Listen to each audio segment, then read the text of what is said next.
Welcome to Kenton's videos. Enjoy the video.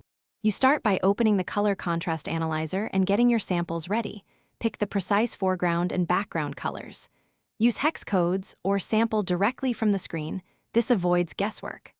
Once done, select the sampling mode, manual entry for exact values or live probe for web pages. Make sure to set any relevant sRGB or linear profiles so the tool computes contrast correctly. This initial accuracy saves time and prevents false failures later on. Next, measure and read what the analyzer reports.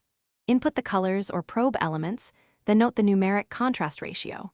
You need to interpret that ratio against WCAG thresholds: 5:1 for normal text, 3:1 for large text, and 7:1 for AAA.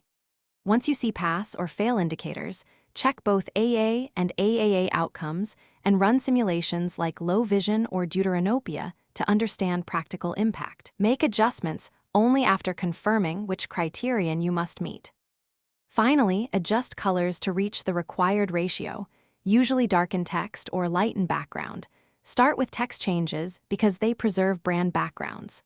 After each tweak, resample and rerun the analyzer to confirm the new ratio meets the targeted WCAG level. Make sure to check different font sizes and weights because large, bold text can change the requirement. If things still fail, test on physical devices and consider contrast-enhancing techniques like outlines or semi-opaque overlays as a Thanks for watching. Consider subscribing if we helped you.